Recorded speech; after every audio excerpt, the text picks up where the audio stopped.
시청자 여러분 안녕하십니까. 출발 성공 투자 후반부 이어갑니다. 온인주입니다. 안녕하세요. 이혜은입니다.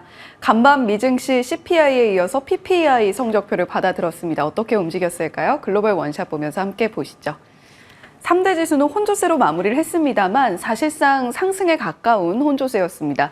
마지막으로 갈수록 상승폭을 조금 더 키워나가는 모습을 보여줬고요. 다우존스 지수의 0.01% 약보합이 조금 아쉽긴 합니다만 3대 지수 이렇게 좋게 나온 데에는 PPI 성적표가 작용을 했습니다.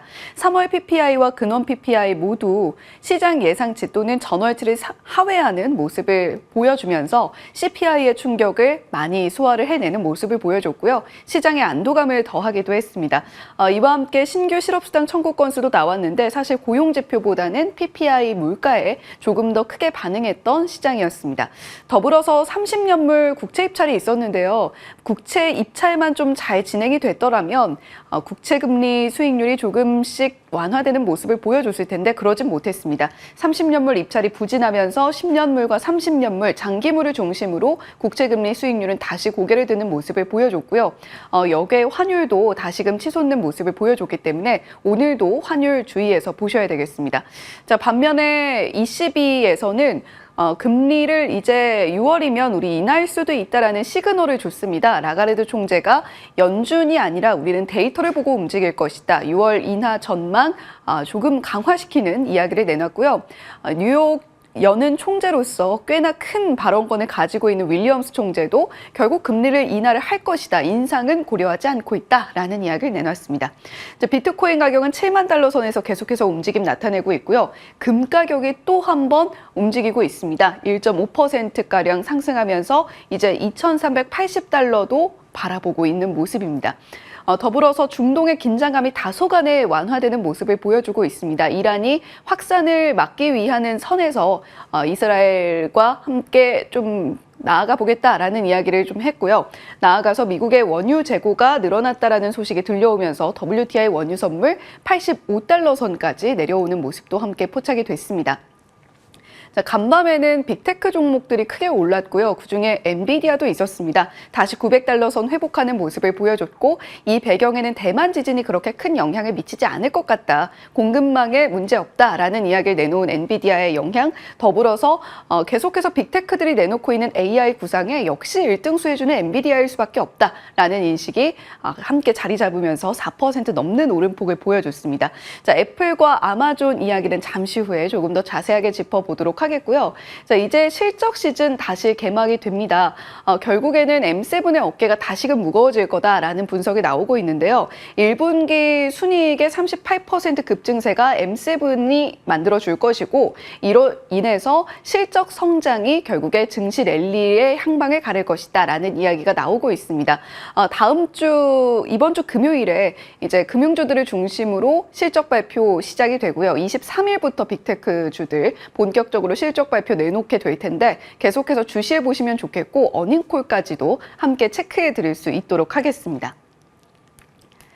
자, PPI 물가를 받아보고 일단 시장은 짧은 안도의 한숨을 내셨습니다. 자, 그렇다면 PPI를 우리가 어떻게 좀 보면 좋을까요? 미래에셋증권의 자료인데요. 소비자 물가와 생산자 물가의 추이를 비교를 한 그래프입니다. 전반적으로 비슷한 흐름을 보여주고 있는 것이 결국에는 PPI가 CPI에 선행하는 지표다라는 것을 우리가 알 수가 있는데요. 그런데 마켓워치에서 이런 이야기를 내놓고 있습니다. 지금 CPI에서 문제가 되고 있는 것은 서비스 물가인데 PPI에 반영되고 있는 서비스 물가는 CPI에서 반영되고 있는 것보다 가격 압력이 상당히 적다. 따라서 PPI 수치에 그렇게까지 안도를 해서는 안 될 수도 있다라는 이야기를 내놓고 있는데요. 반면에 CT에서는 PPI와 이번에 나온 신규 실업 청구 건수를 살펴볼 때 노동시장의 둔화세가 확인이 된다. 따라서 6월 인하 전망 우리는 바꾸지 않겠다라는 이야기도 내놓고 있습니다. 계속해서 이런 지표들을 해석하는 여러 가지 시선들이 있는데요. 한쪽만 바라보기보다는 계속해서 여러 시선들을 함께 공유를 하면서 필요에 따라 따라서 그리고 흐름에 따라서 적용해서 보시는 것이 더 중요할 것 같습니다. 10년물과 30년물 국채금리 수익률 다시 오름세를 보였다라는 말씀을 드렸습니다. 지금 10년물 같은 경우는 4.58%까지 올라 있는 상황이기 때문에 계속해서 이 흐름이 4.6%를 뚫어내지는 않는지 주시를 하셔야 되겠고요. 5개월 만에 최고치에 도달해 있는 모습입니다. 더불어서 미국의 3월 재정 적자도 우리 돈으로 1조 원을 넘어섰다라는 소식이 들려오고 있으니까요. 연방정부 셧다운에 대한 이슈들 또 한번 불거지진 않는지 계속해서 살펴볼 필요는 있겠습니다. 라가르드 총재와 윌리엄스 총재의 이야기를 앞서서 전해드렸는데요. 그와 함께 기존의 연준의 신중론을 반복하고 있는 입장도 물론 있었습니다. 수전 콜린스 총재는 올해 투표권을 가지고 있지 않지만 역시 데이터 중심으로 살펴보면서 지금 현재 제약적인 금리 수준을 유지해야 된다라는 발언을 내놨고요. 박힌 총재는 투표권은 있지만 콜린스 총재의 발언과 크게 결이 어긋나지는 않았습니다. 간밤에 시장을 움직였던 두 개의 종목을 살펴보겠습니다. 테슬라와 그리고 애플입니다. 지금 현재 이 두 기업은 탈중국의 움직임을 강하게 보여주고 있습니다. 애플을 먼저 살펴보게 되면 2023년도 회계연도에 인도에서 생산하고 있는 아이폰의 비율을 크게 늘렸고요. 팀 쿡 CEO가 인도를 직접 방문하는가 하면 뭄바이와 뉴델리에는 2023년의 4월에 이미 오프라인 매장을 연 바가 있습니다. 그리고 대만 폭스콘은 애플의 대표적인 협력 기업 중에 하나죠. 인도에서 아이폰의 67%를 현재 조립하고 있다고 하는데요. 아무래도 중국과 미국의 긴장 관계가 여전하고 코로나 때 공급망 부족을 겪었던 그러한 아픈 경험이 있기 때문에 계속해서 탈중국의 움직임을 보여주고 있습니다. 테슬라는 모디 총리로부터 조금 더 강한 유인책을 받고 인도를 바라보고 있는데 인도는 현재 최소 기업들이 5억 달러를 투자해서 3년 이내에 공장을 설립한다면 이 전기차의 경우에는 기존의 관세를 70에서 100%까지 부과하던 것을 15%까지 낮춰주겠다라는 당근을 제시를 하고 있습니다. 지금 머스크 CEO가 4월 넷째 주에 인도를 방문해서 모디 총리와 현지 투자 계획을 발표할 계획이라고 하는데 중국 시장에서 눈을 돌려서 계속해서 인도 시장이 커지고 있는 모습을 함께 나타내고 있습니다. 자, 그런데 간밤에 테슬라를 제외하고는 전기차 종목들 상승을 만들어내진 못했습니다. 여기에는 포드의 가격 인하가 반영이 됐는데요. 포드가 전기차 라인업에 가격 인하를 단행을 하면서 전기차 수요 둔화에 대한 우려감은 여전히 상존하고 있다는 것을 리비안과 루시드 주가가 함께 보여주고 있습니다. 반면에 애플은 AI에 대한 새로운 구상 소식이 블룸버그 통신의 단독 보도를 통해서 나왔는데요. 애플이 AI 기능을 제공하고 AI 성능을 강화한 M4 칩을 맥의 라인업, 그러니까 맥북이라던가 데스크탑 같은 라인업에 적용할 수 있다라는 보도가 나온 겁니다. 빠르면 올해 말에서 내년 초에 출시가 될 예정이라고 하고요. 이 M4 칩에 대해서는 6월에 있을 애플의 연례 개발자 회의죠. WWDC에서 확인할 수 있다라는 이야기도 함께 나오고 있습니다. 애플이 공식적으로 인정한 것은 딱히 없지만 애플이 지금 현재 처해 있는 상황과 AI 전략에 대해서 많은 부분들의 요구를 받고 있는 그런 모습들을 살펴볼 때 상당히 설득력이 있는 이야기 중에 하나일 것 같고요. 아마존은 연례 주주 서한에서 비용을 감축하고 우리 AI 투자 더 확대하겠다라는 강력한 의지를 표명했습니다. 더불어서 3월에 이미 AI 스타트업 엔트로픽에 아마존에서 단행했던 투자 규모로는 최대 규모를 또 한 번 투자를 결정을 한 바가 있죠. 더불어서 마이크로소프트는 5월에 AI 기반 노트북을 출시할 예정이다라는 이야기가 들려오면서 브로드컴, 마이크론, 엔비디아 같은 종목들이 함께 큰 폭의 상승세를 만들어냈습니다. 이 부분도 오늘 시장 볼 때 함께 참고해 보시면 좋겠네요. 네, 이렇게 미국 시장 간밤에는 PPI 그리고 애플의 AI 기능에 대한 M4 칩이 또 하나의 축을 이루고 상승을 만들어낸 것 같습니다. 그걸 한마디로 정리하면 이렇습니다. 미국의 빅테크 기업들, 돈 많은 테크 회사들은 지금 AI 생태계 확장에 사활을 걸고 돈을 많이 투자한다라는 겁니다. 그리고 그로 인해서 수의 기대감으로 결국에는 또 엔비디아가 급등하지 않았습니까? 네. 연결고리 우리 시장은 결국 또 반도체입니다. 반도체 밸류체인 잠시 후에 같이 정리해 드릴 거고요. 먼저 어제 시장 종가상 함께 체크해 보시죠. 외풍이 있기는 있었습니다. 미국 CPI 충격이었죠. 소비자 물가지수. 그러면서 국채금리가 급등을 했고 당연히 국채금리 급등은 성장주에 좋지 않은 환경을 조성한다라는 걸 알 수 있습니다. 특히 금리 민감 섹터의 약세가 어제 우리 시장에도 나왔습니다. 바이오, 게임, 인터넷 등 약세 흐름을 보였죠.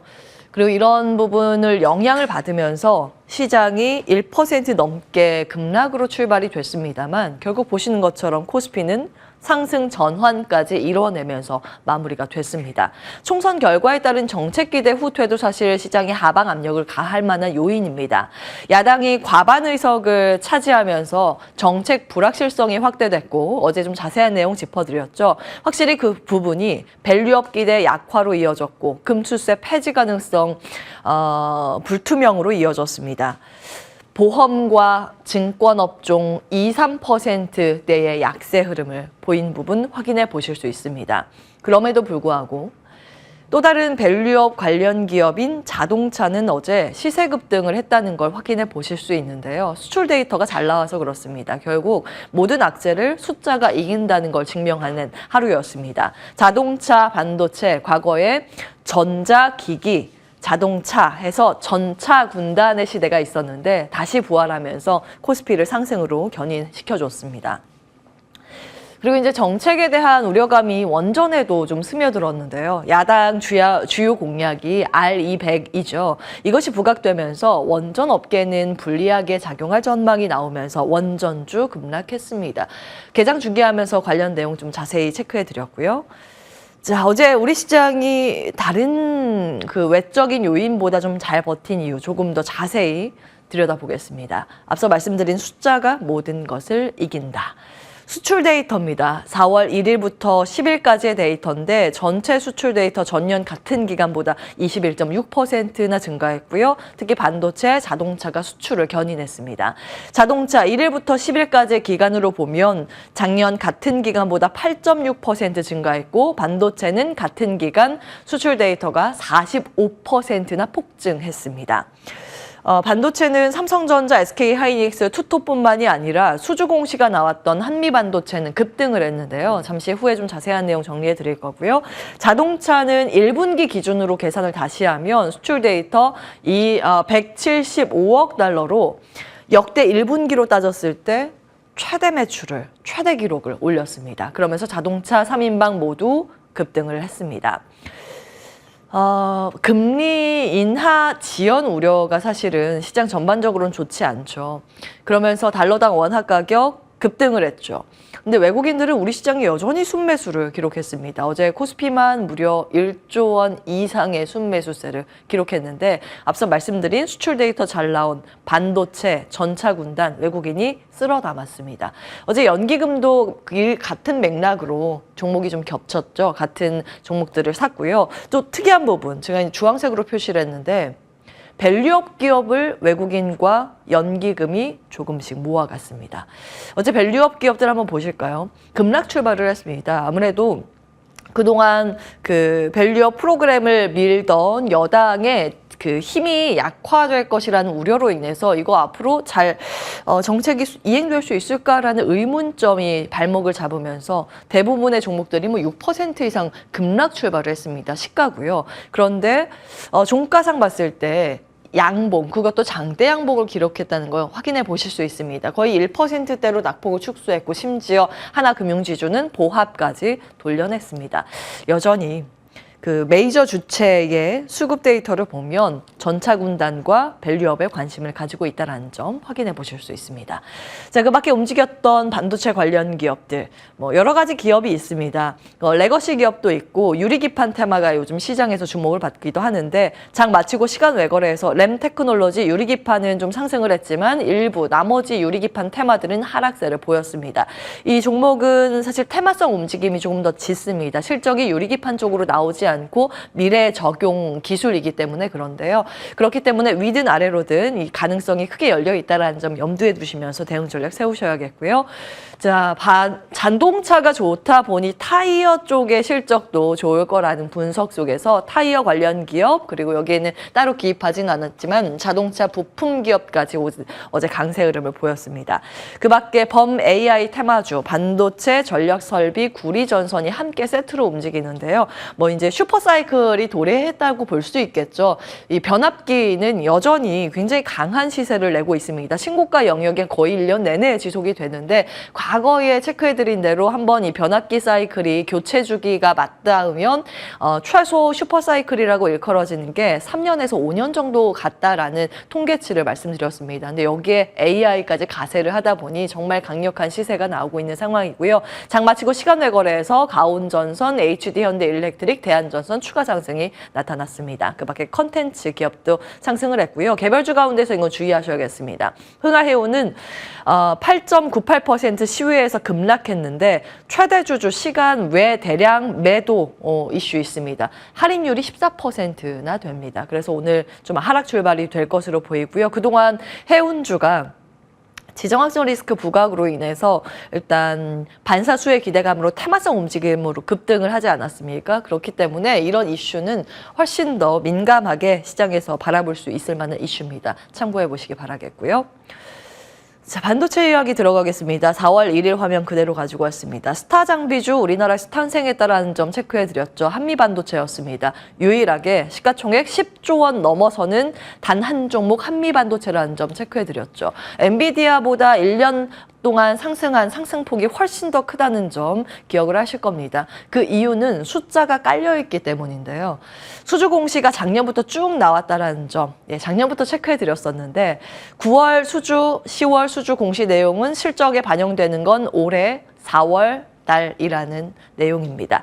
4월이기 때문에 아직 실적 찍히진 않았죠. 2분기부터 반영이 됩니다. 그리고 이 부분은 그때 이제 추가해드렸던 내용인데 2월 공시 내용, 3월 공시 내용, 종료일이 7월입니다. 그러니까 이것도 7월에 실적 데이터에 잡힐 수 있을 만한 수치 아직 우리는 실적 성적표가 찍히지 않은 걸 확인해 보실 수 있고요. 그리고 이거는 어제 공시된 내용, 장중에 계속 굉장히 이제 자세히 체크해 드렸습니다. 마이크론 쪽의 납품 공시죠. 그동안은 SK 하이닉스 쪽에 TC본더 납품입니다. HBM을 하려면 D램을 막 쌓아야 되는데 D램 쌓기 위해서 구멍을 뚫어서 연결하는 그런 장비를 만드는 회사입니다. 핵심 장비 기업이고요. 4월 데이터, 이번에 시작일이 4월 10일인데 종료일이 7월 8일, 그러니까 이것도 실적 반영은 7월입니다. 3분기 부터 실적을 확인할 수 있는 내용입니다. 시가총액 어제 종가로 봤을 때는 13조 7천억 원이고 이번에 그러면서 코스피 시가총액 24위까지 진입을 하면서 LG나 한국전력 시총을 밀어내기도 했습니다.